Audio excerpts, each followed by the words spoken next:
En direct des studios de la plus belle des radios, nous vous souhaitons une très belle entame de journée. Soyez les bienvenus mesdames et messieurs dans le débat de Nana FM en ce matin du vendredi 1er février 2019. Les petites tensions diplomatiques entre la France et sa voisine l'Italie permettent à cette dernière de lancer quelques attaques directes contre la politique africaine de la France. L'ancienne métropole est littéralement accusée d'appauvrir l'Afrique à travers le franc CFA.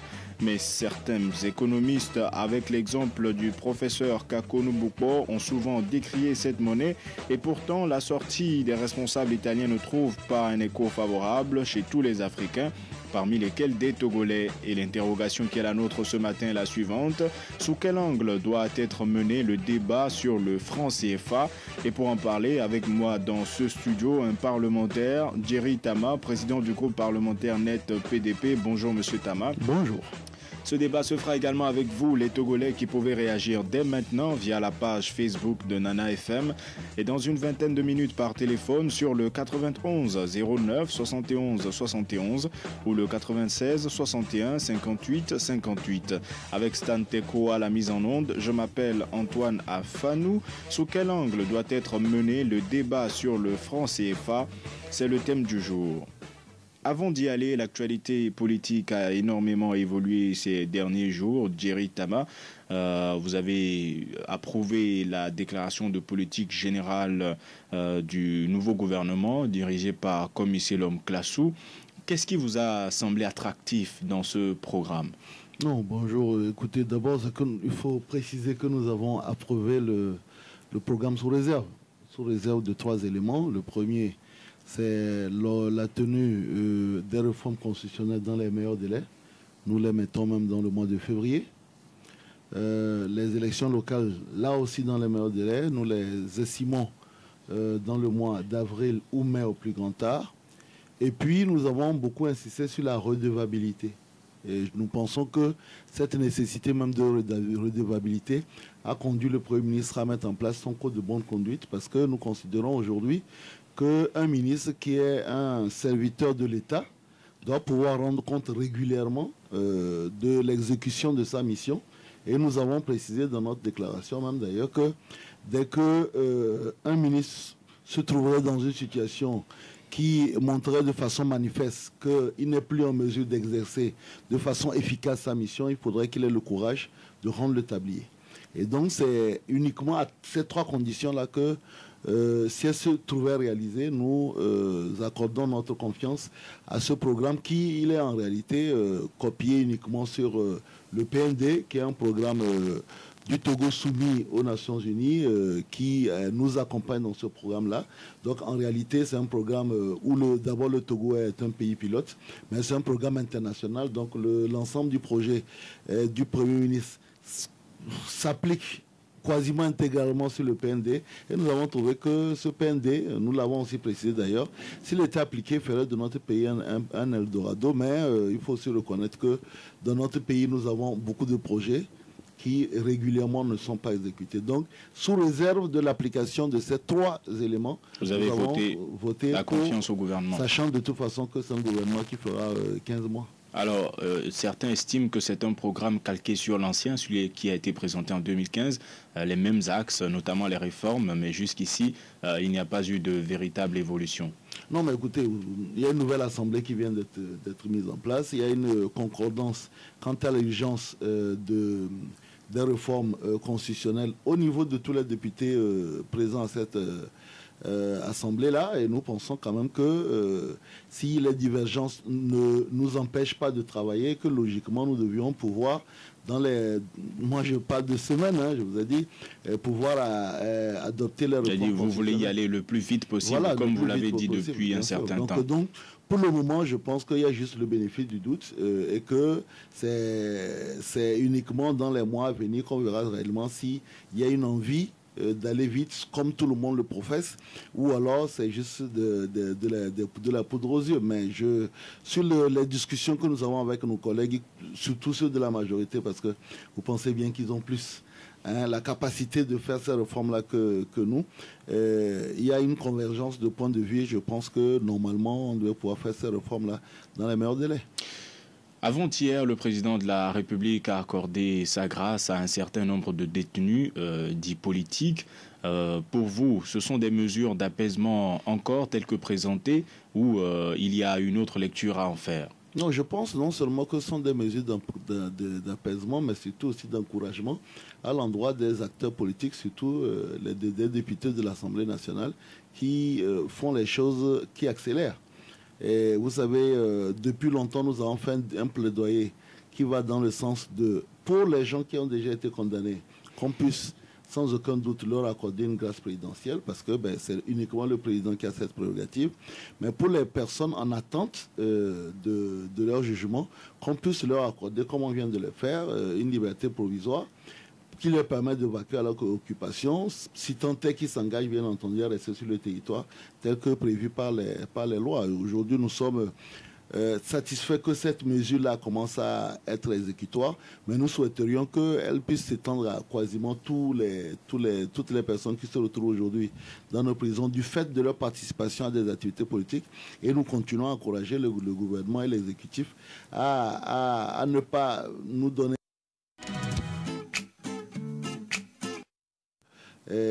concerne tout le monde, mais bon, maintenant il ne faut pas jeter le bébé avec l'eau du bain. Il y a des personnes qui ont acquis certaines célébrités dans notre pays. Je parle par exemple des membres de l'association Nuboueke, et je pense qu'aujourd'hui qu'ils aient recouvré leur liberté correspond à des souhaits que toutes les forces démocratiques dans le pays, nous particulièrement, ont exprimé depuis longtemps, et nous pouvons aujourd'hui nous réjouir avec eux, avec leurs membres de leur famille. On peut se réjouir avec tous les prisonniers qui ont recouvré la liberté, tout en demandant au gouvernement d'accélérer pour que toutes les personnes qui sont retrouvées en prison aujourd'hui du fait de leur activité politique se retrouvent hors des prisons. Est-ce que c'est un acte à mettre à l'actif ou en l'honneur du président de la République? Parce qu'on a pu lire sur les réseaux sociaux certains écrire que l'actuel président, il est fort, il fait mettre en prison ceux qui ne sont pas dans la même vision politique que lui pour les relâcher quelques mois plus tard. Est-ce que vous partagez cette analyse? Non, je crois que d'abord, il y a eu des engagements pris avec la CEDEAO.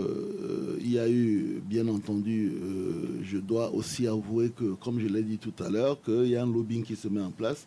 Il est parlementaire, il est diplomatique. Et aujourd'hui, tout le monde voudrait quand même que nous abordons l'année 2019 en mettant derrière nous les séquelles de l'année 2017 et 2018.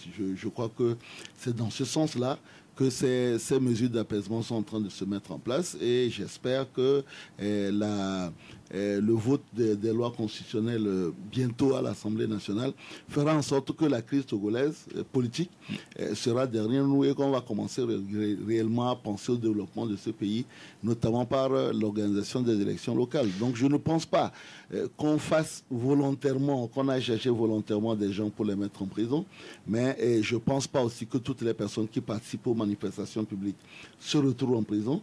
Mais ce que nous disons, c'est que nous devons aujourd'hui, et à l'endroit des organisateurs des manifestations publiques, davantage sensibiliser, former à la protection parfois et au respect par exemple de la chose publique, nos militants, et comme nous devons continuer à insister sur la nécessité de respecter scrupuleusement les règles de gestion de foule, l'utilisation de projectiles non létaux pour permettre à ce que quand les manifestations se passent, que les gens ne sortent pas en se disant on peut ne pas revenir, mais que les militaires aussi n'aillent pas, pour les policiers et les gendarmes, n'aillent pas encadrer des manifestants en ayant peur pour leur vie. Parce que dans ce pays, on a quand même eu des dommages collatéraux des deux côtés. Dernier sujet avant le franc CFA, la sortie de l'archevêque Philippe Fano-Kokodjo, visiblement impatient de voir les réformes et autres mesures se mettre en place. Oui, je pense que je partage son impatience. Au Togo, vous savez, j'ai la coutume de dire que quand même quelqu'un n'arrive pas à vendre bien au marché, on dit que c'est la photoréforme. Et donc il faut qu'on cesse de donner et de prendre prétexte sur les réformes pour justifier quasiment tout ce qui ne marche pas dans le pays. Donc je partage son impatience. Je crois qu'il faut vraiment accélérer au niveau de l'Assemblée. C'est vrai qu'il y a des procédures parlementaires qui sont obligatoires, il faut mettre en place les commissions, ainsi de suite. Je crois aussi qu'à l'Assemblée, nous sommes en train de le faire, de telle façon que moi, je mets dans le courant du mois de février qu'on puisse réellement, si la volonté y est, faire ces réformes-là pour faire en sorte qu'il y ait plus de prétextes et que Monseigneur Podjro, à la prochaine conférence de presse, nous prêche plutôt la bonne nouvelle et nous parle en réalité de la sauvegarde de nos âmes. Et ça, c'est un travail qu'il fait aussi? Oui, mais bon, pour le moment, pas lors des conférences de presse. Le franc CFA, pour l'Italie, c'est un moyen dont use la France pour appauvrir l'Afrique. Mais vous estimez, je vous cite, que l'impact du franc CFA sur les économies africaines est négligeable, alors que plusieurs économistes, notamment Kakonou Boupo, je l'ai dit, affirment le contraire.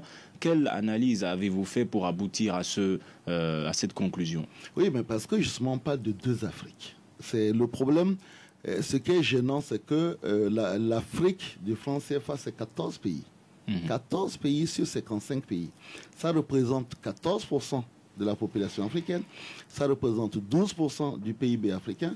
Donc, la première observation que nous faisons sur la déclaration des Italiens, je dis, ne transformons pas 14 pays africains en 54 pays. C'est-à-dire, ne disons pas parce qu'il y a tout ce, on va peut-être en parler, hein, on peut avoir beaucoup de griefs sur le franc CFA, mais ne disons pas que le franc CFA, lui tout seul, a un impact sur toute l'Afrique. Pour vous, c'est la généralisation qui vous gêne? D'abord, c'est la génération qui n'est pas acceptable, parce que, comme je l'ai dit, les 14 pays du franc CFA ne représente que 12% du PIB africain. Et sur le cercle restant de ces 14 pays, est-ce que vous pensez que là, le franc CFA a un impact non négligeable?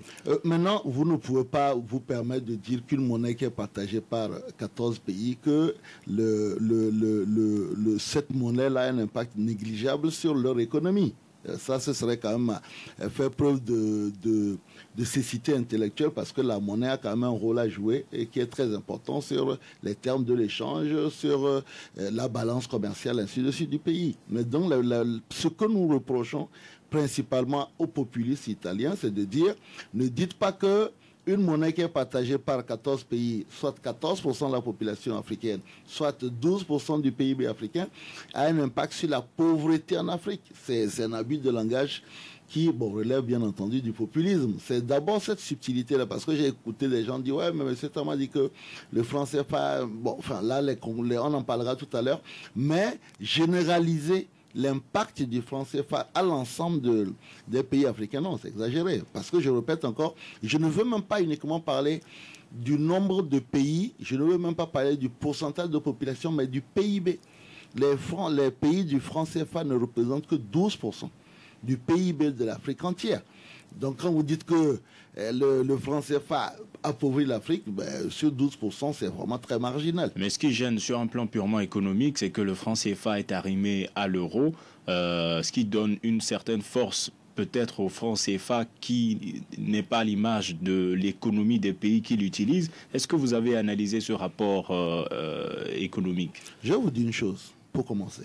Moi, j'aimerais qu'on sorte du franc CFA pour une simple question de fierté, pas nationale. Nous allons en venir. Mais j'aimerais qu'on sorte du franc CFA. Mais au même moment, vous allez voir qu'il y a énormément de monnaies qui sont arrimées soit au dollar ou à l'euro.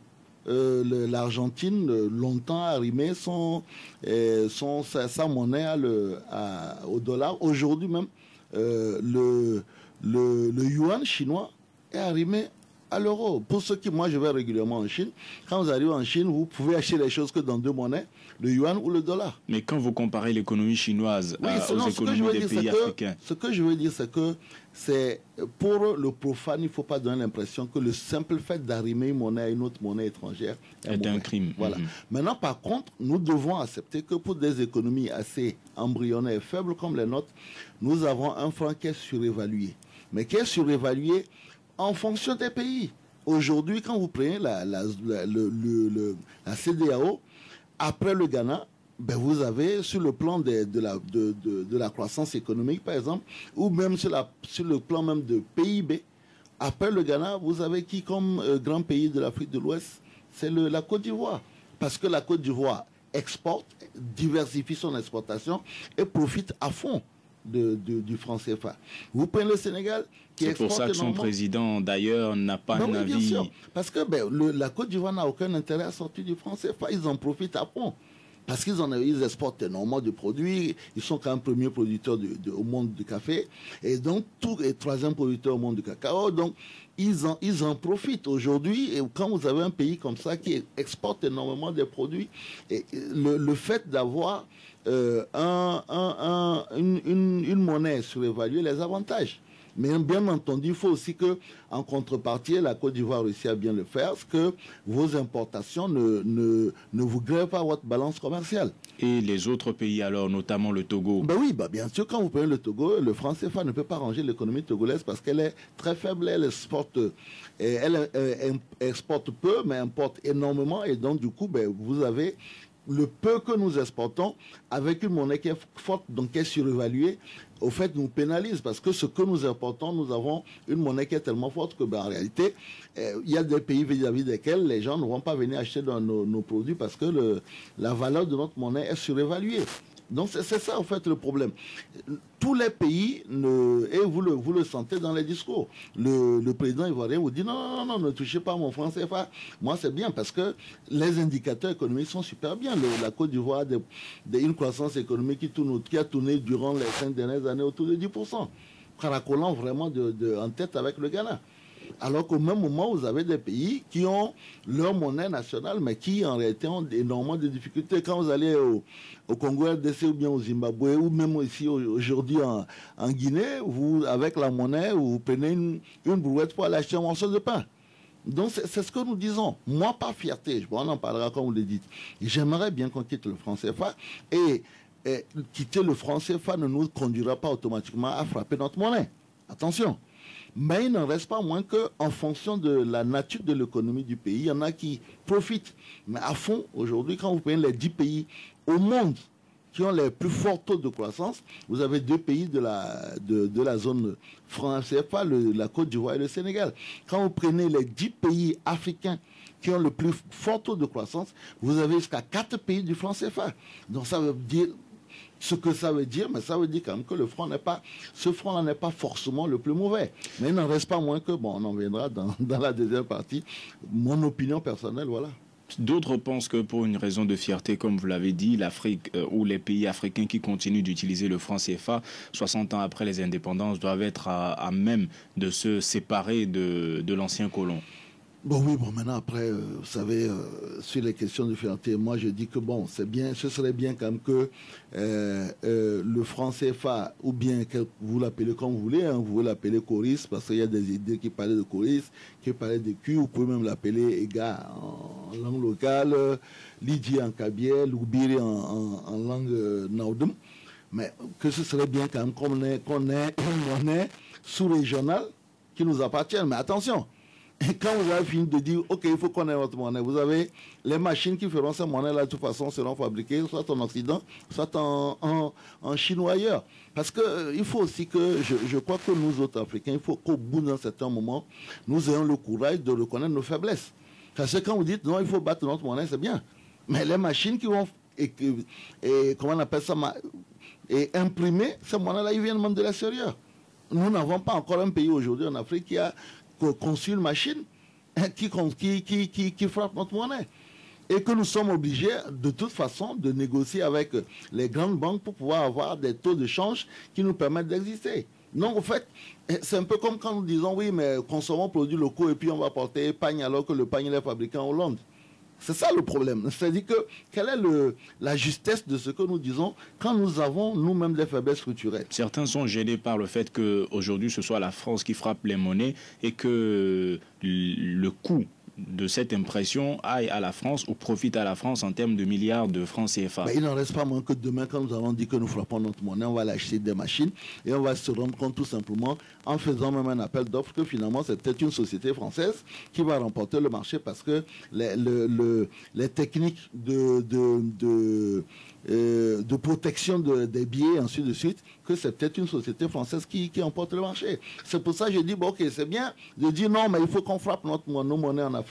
Mais il serait bien aussi davantage que ce soit les machines fabriquées par des Africains, dont nous contrôlons entièrement la conception qui imprime ces monnaies-là. Sinon, quelle est l'utilité de dire, bon, écoutez, on veut que nos monnaies soient frappées en Afrique, alors que vous allez prendre des étrangers, que ce soit des Chinois, des Allemands, des Français, que vous voulez, qui viennent et qui seront chargés même de faire tourner ces boîtes-là. Et en réalité, donc, même s'ils veulent vous embêter, ils peuvent décider tout simplement la nuit entre minuit et 2 heures du matin de lancer la planche à billets et de noyer votre économie. Donc pour vous, clairement, il faut sortir du franc CFA, mais y réfléchir sérieusement avant de prendre l'initiative. Pour nous, il y a deux conditions. La première, nous considérons que sortir de l'arrimage, c'est-à-dire à la limite, même si vous voulez, du nom franc, parce que franc se rattache au français. Donc à la France, sortir du nom franc et peut-être prendre un nom local, ça ne nous dérange pas. Et qu'il faut, avec la faiblesse de nos économies, garder donc une monnaie communautaire. Parce que quand je dis, bon, les gens disent, mais pour question de souveraineté, il faut que chaque pays frappe sa monnaie. Si le Togo commence à fabriquer sa monnaie, vous allez voir que au bout d'un certain temps, c'est les dollars qu'on va commencer à utiliser ici parce que notre économie est encore trop faible. Ben bien sûr, maintenant, la deuxième condition qui est la plus importante, c'est la gouvernance économique. Et vous avez des pays comme le Rwanda, vous avez des pays comme le Ghana. Aujourd'hui, le Ghana n'est pas champion du fait uniquement de sa monnaie, mais c'est parce qu'il y a une orthodoxie financière qui est très importante et qui lui permet de mieux s'en sortir. Parce qu'ailleurs, vous prenez par exemple le Nigeria, quand vous prenez le poids politique du Nigeria, en réalité, s'il y avait une vraie orthodoxie, aujourd'hui le Nigeria serait une puissance à l'image même peut-être de la France ou d'un autre pays, ou de Singapour, ou des grands pays des BRICS. Mais l'Afrique a un problème de gestion en général. Donc voilà, le gros problème, c'est que si vous ne réglez pas la lutte contre la corruption, l'orthodoxie financière, le contrôle de l'inflation. Parce que tout le monde dit oui, il faut, mais si vous n'arrivez pas à régler le contrôle de l'inflation, aujourd'hui, le Venezuela, c'est le problème qu'ils ont, l'inflation. Ben, vous allez vous retrouver en un rien de temps. Je prends l'exemple du Zimbabwe, qui a chassé tous les blancs en disant allez, dégagez, on n'a pas besoin de vous. Et en un rien de temps, tout le monde s'est retrouvé à partir en exil en Afrique du Sud. Donc si vous ne contrôlez pas tous ces éléments, tous ces paramètres, c'est bien, vous allez bomber le torse en disant oui, nous aussi on frappe la monnaie, et puis au bout de 5 ans, tout le monde quitte votre pays. Voilà, et puis vous allez prendre, comme je l'ai dit, une brouette pour acheter un morceau de pain. Et avant d'ouvrir le standard, ce petit rectificatif, vous aviez eu un lapsus en ce qui concerne la Côte d'Ivoire. C'est le premier producteur mondial de cacao et le troisième de café. Oui. Le 91 09 71 71 ou le 96 61 58 58, à votre avis, sous quel angle doit être mené le débat sur le franc CFA? Vos réactions sont également attendues sur la page Facebook de Nana FM. Nous avons un premier auditeur en ligne. Allô? Allô? Bonjour. Bonjour, c'est Pélé. Pélé, comment allez-vous? Très bien. Allez-y, nous vous écoutons. Bonjour, mon ami directement. Bonjour. Bon, Monsieur Dietsama vient de dire quelque chose qui est très important. La bonne gouvernance.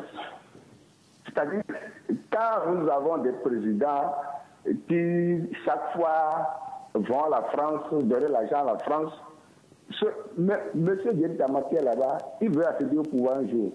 S'il critique le franc CFA, il ne peut jamais accéder au pouvoir. C'est ça. Et l'ancien président béninois, M. Fossoglo, a fait une déclaration en temps à une réunion à Dakar. Il a dit que si vous voyez combien de fois on traite le franc CFA au trésor français, ce que je suis en train de vous dire maintenant, si je suis au pouvoir, je ne peux pas dire ça. Ça veut dire que si tu es au pouvoir, tu ne peux pas critiquer le franc CFA. Donc, sur cet angle-là, c'est aussi un aspect. Vous êtes au pouvoir, vous êtes président, vous ne pouvez pas critiquer. C'est-à-dire vous ne pouvez pas parler de votre franc. Et pour avoir... on ne peut pas avoir une gestion terminée pour dire que vous pouvez avoir votre propre monnaie. Regardez le Ghana. Quand il y a bonne gouvernance, M. Yetama vient de dire, quand il y a bonne gouvernance, vous pouvez avoir cela. Donc c'est la France qui piétine l'Afrique, c'est tout. Merci Pélé d'avoir participé au débat. Passez une bonne journée. Sur la page Facebook de Nana FM, Akwete Kankou dit aussi que ceux qui sont bien placés pour lutter contre le franc CFA, ce sont eux qui défendent la France. C'est le problème. Un autre auditeur en ligne. Allô? Allô, bonjour. Bonjour. Vous vous appelez comment? Magolo. Magolo, comment allez-vous? Ça va? Allez-y, nous vous écoutons d'Agua. Bonjour. Bonjour. Sous quel angle doit être mené le débat sur le franc CFA? Oui, et nous, en tant que profanes, on est très très mal placés pour pouvoir mener ce débat. On va se cantonner tout simplement à une observation empirique pour en parler.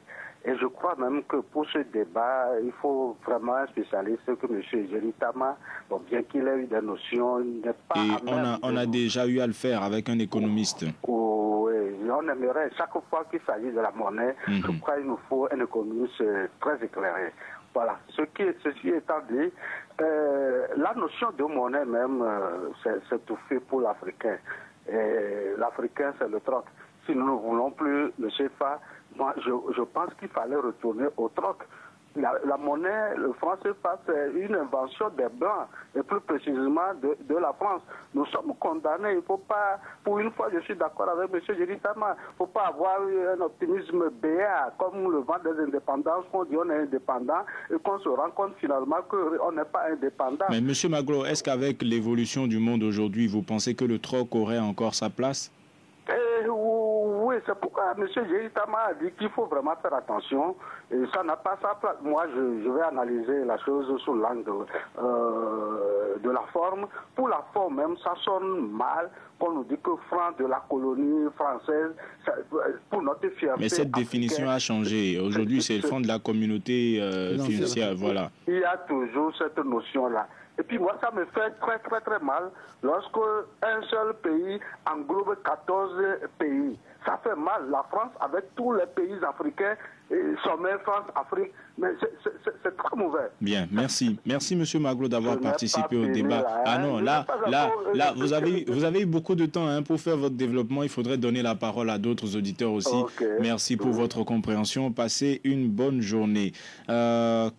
Alors, on a eu Pelé de Doula-Samé qui est revenu sur la notion de bonne gouvernance, mais il dit qu'il ne faudrait peut-être pas attendre que tout soit parfait. Et il donne l'exemple du Ghana. Il dit aussi que des présidents africains vont donner de l'argent à la France. Ce sont des accusations dont vous entendez parler aussi? Non, en fait, le problème, c'est qu'on n'ose pas aussi dire qu'il y a des pays africains qui ont quitté le franc CFA. Et on a eu d'abord Sékou Touré. Bon, maintenant, après, quand on dit Sékou Touré, on dit oui, mais vous avez vu comment les Français ont traité Sékou Touré. Mais après, il y a la Mauritanie et le Madagascar qui ont quitté le franc CFA. Il n'y a absolument rien eu dans ces pays-là aujourd'hui. Au Togo, Akanko Deni donne l'exemple de Sylvanus Olympio qui, dit-il, a payé de sa vie sa volonté de sortir du franc CFA. Après, moi, je ne veux pas rentrer dans ces considérations qui sont d'abord très floues, mais je reconnais quand même qu'il y a des États qui ont décidé de quitter le franc CFA, qui n'ont pas subi de foudre. Aujourd'hui, la Mauritanie a quitté le franc CFA, continue à rester dans la francophonie, que ça ne lui pose pas de problème. Le Madagascar a quitté le franc CFA et aujourd'hui, je ne vais pas dire malheureusement, nous aurions tellement aimé dire, vous avez vu que quand la Mauritanie a quitté le franc CFA, son économie est prospère. Vous voyez que quand le Madagascar a quitté le franc CFA, son économie est prospère. Ce n'est pas le cas. C'est pour ça que nous insistons sur le fait que quitter le franc CFA sans associer à cela une orthodoxie financière, une gouvernance économique, politique, structurelle, qui soit bien organisée, ne vous garantit pas une prospérité économique ni sociale. Enfin, il ne faut pas considérer tout simplement que dès que demain, les États africains qui sont dans le franc CFA, dès qu'ils vont dire « Ok, on quitte le franc CFA, on devient prospère ». Ce n'est pas vrai, parce qu'il y a quand même des exemples, nous en avons deux au minimum, c'est-à-dire le cas de la Mauritanie, le cas de Madagascar. Aujourd'hui, je ne pense pas, quand vous reprenez tous les indicateurs économiques, que ces pays-là soient devenus subitement prospères, rien qu'en quittant le franc CFA. Il faut associer derrière une vraie gouvernance financière, mais je n'ai pas eu l'impression que le jour où la Mauritanie a quitté le franc CFA, il y a eu des représailles, il y a eu des bombardements, il y a eu des assassinats, ni le cas du Madagascar. La preuve, c'est que vous écoutez les autorités françaises qui vous disent tous les jours, la porte est ouverte, ceux qui veulent quitter le franc CFA, même si les 14 pays décident de quitter, ben, ils peuvent partir. Vous avez éludé la question en ce qui concerne les allégations sur des dons que des présidents africains peuvent faire à la France. À partir du moment où vous dites les allégations, comment est-ce que je peux les commenter? Il me faut plus de preuves. Eric Ataï, sur la page Facebook de Nana FM, dit qu'il faut placer ce débat dans le cadre de la souveraineté, de l'indépendance des pays africains avant l'aspect financier. Non, mais c'est bon. Maintenant, quand vous quittez le franc CFA et que vous dites au même moment qu'il y a une question de souveraineté, que vous allez sur une monnaie communautaire, votre souveraineté, elle est où? Parce qu'aujourd'hui, il est évident qu'il faut, pour l'intégration de nos économies, aller à une monnaie communautaire. Moi, j'espère même, je rêve d'un jour où toute l'Afrique aura la même monnaie. Et si il y a une monnaie qui est communautaire, qui est donc unique pour l'ensemble des pays africains, ben, votre souveraineté, il est où? Il faut comprendre que nous avons atteint un niveau où c'est-à-dire, au fait, c'est les Blancs. C'est surtout le lien avec l'ancien colon qui gêne. Nous disons que, pour ça, tout le monde est d'accord qu'il faut couper ce lien-là et avoir une monnaie, j'ai dit tout à l'heure en rigolant, qu'on peut l'appeler EGA, enfin tout ce qu'on veut, qui soit contrôlée par nos banques centrales. Je veux bien. Mais après, je le dis bien qu'une fois que vous décidez de faire cela, il faut aussi que derrière, il y ait une orthodoxie financière. Parce que si vous ne le faites pas, vous allez vous retrouver comme beaucoup de pays africains qui ont leur monnaie aujourd'hui, mais qui utilisent le dollar. Vous allez aujourd'hui dans beaucoup de pays africains, vous retrouvez, parce que le franc local est tellement déprécié que tout le monde utilise, même pas l'euro, c'est aujourd'hui le dollar qu'on utilise dans ces pays. Mais au-delà du discours public qui consiste à dire que si les Africains en ont marre du franc CFA, ils peuvent le quitter, Pelé pense que la France met des bâtons dans les roues. Est-ce que vous pensez que, au-delà de ce qui se dit publiquement, la France a un certain intérêt à garder le franc CFA avec les pays qui l'utilisent? Écoutez, selon votre analyse, il faut peut-être que ceux qui nous écoutent comprennent que Jacques Chirac l'a dit si bien, les États n'ont pas d'amis. Quand vous allez à la banque pour emprunter de l'argent, est-ce que vous pensez que le banquier dit quand vous n'avez pas beaucoup d'argent, je vais vous faire ça cadeau? C'est parce qu'il y a des intérêts derrière. Oui, bien sûr, c'est normal qu'il y ait des intérêts derrière. Maintenant, si vous ne voulez pas qu'on ait des intérêts, parce que les gars, ils vous garantissent votre monnaie. Donc, à partir de là, c'est un peu comme aujourd'hui, quand vous allez prendre un prêt quelque part, le banquier vous dit, écoutez, vous prenez le prêt, ça vous met une garantie. Je rigolais en parlant des microfinances où parfois on vous demande de laisser le tiers de votre prêt là-dessus. C'est-à-dire, si vous avez besoin de nous, on doit se faire de l'argent sur votre dos. La liberté a un prix. Donc, à partir de là, vous ne voulez pas, vous partez. Je l'ai dit tout à l'heure, le Madagascar, la Mauritanie sont partis parce qu'ils n'en voulaient pas, tout simplement. Un autre auditeur en ligne. Allô? Oui, allô? Bonjour. Non, mais c'est Pelé qui revient pour 2 secondes. Bien, très rapidement. Oui, c'est-à-dire, je voudrais dire surtout à M. Guettemate, si vous êtes là-bas, vous voulez prendre le pays demain, le Togo, et que vous avez dans votre programme que vous parlez de franc CFA qu'il est mal. Il n'accédera pas au pouvoir. Bien, il va y répondre dans quelques instants. Merci, M. Pelé, d'être revenu. Passez une bonne journée. Zachary Zougundi, sur la page Facebook de Nana FM, écrit que le franc CFA n'est pas mauvais en soi, car 14 pays l'ont en commun. C'est un instrument d'intégration. On doit discuter de sa réforme carte sur table avec la France, mais dire que chacun des 14 pays ait sa propre monnaie ne serait pas une bonne chose. Un autre auditeur en ligne. Allô? Allô? Bonjour. Oui, bonjour. Vous vous appelez comment? Max. Max, baissez un peu le volume de votre radio et allez-y rapidement, nous vous écoutons. Ok, merci. Monsieur Yeritama, bonjour. Bonjour. Bon, comme il faut des preuves pour étayer le fait de quitter le franc CFA, je voudrais, si c'est possible, qu'on invite M. Nobukpo Kako, qui a fait la BCAO et qui était ministre. D'autre part, au siège de la BCAO à Dakar, il y a une imprimerie que j'ai vue de mes propres yeux, que le premier gouverneur africain, Abdoulaye Fadiga, avait fait installer. Les machines sont là aujourd'hui pour qu'on puisse imprimer à Dakar le franc CFA. Et je peux vous dire que ça a été le fait de son décès. Parce que quand on nous dit que la France dit que si les pays africains veulent quitter le franc CFA, ils peuvent partir, et je pense que c'est faux. Mais Max, vous avez mené des investigations sur les conditions de sa mort? Ouais, bon. Excusez-moi, j'ai fait l'institution dont je parle. J'ai fait l'institution dont je parle. Je ne suis pas enquêteur, mais nous avons vous avez vos éléments, des suspicions, voilà. Bien, merci Max d'avoir partagé cette expérience avec nous. Mais j'aimerais aussi préciser, je ne sais pas avec quel langage, quelle langue dire, qu'il y a des pays qui étaient dans le franc CFA et qui l'ont quitté. En dehors de la Guinée, il y a la Mauritanie et il y a le Madagascar qui n'ont pas eu de soucis. C'est-à-dire, aujourd'hui, quand j'entends les dire, si il y a peut-être un manque de courage politique de ceux qui sont au pouvoir hein, dans et Pelé pays. Dit que si aujourd'hui vous vous mettez à critiquer le franc CFA, vous ne serez jamais président. Non, mais vous imaginez qu'Akonou Poko est reçu sur quasiment toutes les chaînes françaises. Mais où il critique le franc CFA. Mais il a été débarqué de l'OIF. De l'OIF pour manque du devoir de réserve. Bon, maintenant après, je ne maîtrise pas tous les. Mais pour moi, c'est pas ça le problème. Si vous voulez aujourd'hui, comme la Mauritanie l'a fait, comme le Madagascar l'a fait, vous voulez partir, vous partez. Maintenant, après, est-ce que c'est la solution? Je dis aujourd'hui que ce qui est important pour les pays africains aujourd'hui, c'est une monnaie intégrée, une monnaie communautaire, et ce serait bien que, à la limite, les 14 pays décident aujourd'hui de dire on coupe l'arrimage avec le franc CFA. Et les présidents de la CEDEAO, ils réfléchissent déjà puisque ça a été inscrit. Oui, bien sûr, aujourd'hui, ça s'est inscrit à l'ordre du jour. Et je pense que depuis que ça a été inscrit à l'ordre du jour, vous n'avez pas entendu qu'on a bombardé quelques pays de la CEDEAO parce qu'ils envisagent créer une monnaie unique au niveau de la CEDEAO. Un autre auditeur en ligne, allô. Allô. Bonjour, monsieur Kokou. Bonjour, monsieur Antoine. Allez-y, nous vous écoutons d'Agoué. Sous quel angle doit mener le débat sur le franc CFA? Monsieur Antoine, d'abord je salue monsieur Denis Kama. Bonjour. Super, monsieur Antoine. Oui. Je serai dans la même ligne droite que monsieur Maglo. Nous qui sommes des profanes, est-ce qu'on va dire?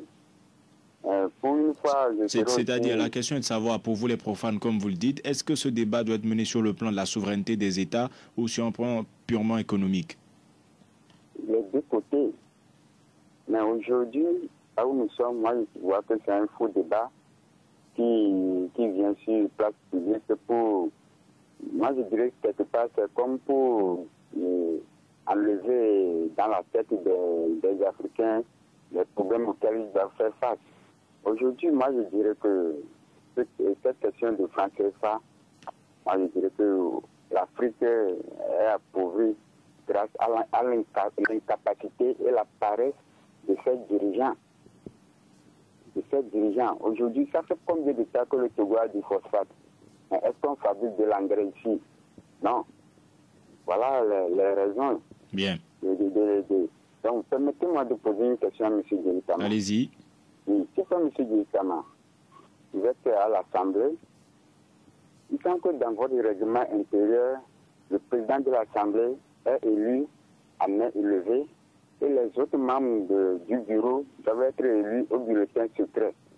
Mais la dernière fois, on a vu que tout le bureau a été élu à main levée. Qu'est-ce qui s'est passé? Je voudrais savoir. Ce n'est pas une violation de votre propre règlement intérieur. Bien. Merci, M. Kokou. Passez une bonne journée. Nous allons prendre encore un auditeur en ligne avant de clore ce débat. Le 91 09 71 71. Yaya Abdoul, sur la page Facebook de Nana FM, pense que le débat devrait être mené sous l'angle de la souveraineté monétaire. La monnaie n'est pas seulement une chose technique, mais politique qui touche à l'indépendance économique des nations. Dernier auditeur en ligne. Allô? Allô, bonjour. Bonjour, madame. Ici, comment allez-vous? Ça va. Allez-y, nous vous écoutons de Tocoin. J'ai de la radio. Bon, vous avez vu que l'histoire est... Vous voulez bien vous déplacer un peu, madame, ici? Pardon? Vous voulez bien vous déplacer un peu? Oui, oui. Olympio, M. Olympio avait eu une vision il y a 60 ans de créer sa monnaie et il l'avait fait. Et c'est parce qu'il crachait sur le CFA. La communauté internationale l'a froidement et lâchement assassiné avec les collabos Goulet qui sont encore là. Voilà. Vous avez vu qu'il avait raison. Alors, là, ça ne s'arrange pas. Mais c'est vrai qu'on vous écoute quand vous dites allô, mais le contenu nous échappe. On va être obligé de s'arrêter là, mais on aura saisi le fait que vous soyez revenu sur l'épisode de l'ancien président Sylvanus Olympio qui voulait frapper une monnaie nationale. Alors, M. Kokou dit que c'est une question de compétence et de disposition à travailler des dirigeants africains si aujourd'hui les États se trouvent dans cet état. Oui, bien sûr. Écoutez, je suis parfaitement d'accord avec lui qu'aujourd'hui, la valeur marchande de notre phosphate peut être multiplié peut-être par 10 si on le transformait. Si on le transformait soit en engrais, il y a tellement de produits dérivés des phosphates qu'il est évident que la valeur marchande de ce phosphate-là se décuplerait si on le transformait un temps soit peu avant de l'exporter. Tant qu'on se contentera de vendre nos matières premières, et c'est là où aujourd'hui on parle de la destruction même des termes d'échange. C'est-à-dire que tant qu'on se contentera de vendre uniquement des matières premières et après de racheter des produits finis qui nous reviennent quasiment 10 fois plus cher, alors qu'ils ont été uniquement transformés par des puissances qui ont des usines, ainsi de suite, on aura toujours des problèmes. Donc, c'est une question de vision, c'est une question de... C'est en cela que quand je vous parle du Ghana, et je vous dis que aujourd'hui, beaucoup de produits, par exemple, sortent du Ghana, déjà on être transformés au premier niveau. Et ce qui leur permet d'améliorer, bien entendu, leurs compétences économiques. Donc, c'est une question de vision au niveau des pays, pas uniquement liée à la monnaie, parce que j'aimerais bien que les gens se rappellent quand même que dans la CEDEAO, le Ghana c'était bien, mais les autres pays qui n'utilisent pas le franc CFA ne sont pas forcément très bien lotis. Et René Mido dit, lui, il dit qu'il faut voir les choses clairement. Ce sont les ressources minières africaines pillées par la France qui freinent le développement de l'Afrique et non le franc CFA. Vous savez, l'Afrique représente 2% des échanges commerciaux au monde. C'est très, très insuffisant. Je l'ai dit dans une déclaration, le PIB de la France, aujourd'hui, fait l'équivalent du PIB de toute l'Afrique. C'est pas moi qui le dis, ce sont les chiffres. Même Obama l'avait révélé. Donc, en réalité, le PIB de tous les pays de la France, le PIB, je dis, de tous les pays de la zone CFA ne fait que 12% du PIB de la France. Donc, c'est pas ça qui fait enrichir la France. La France est une grande puissance coloniale, industrielle, comme elle a été. Elle s'est enrichie en se basant sur, sans aucun doute, sa puissance coloniale, mais sur son industrialisation, sur son histoire, sur sa recherche, parce que c'est un grand pays aussi de recherche. Mais ne simplifions pas la chose. Aujourd'hui, il faut peut-être dire aux gens que le premier partenaire commercial du Togo, par exemple, c'est la zone UEMOA, et que sur le plan international, notre premier partenaire, c'est la Chine. Est-ce que vous pouvez devenir président en ayant dans votre programme la sortie du franc CFA?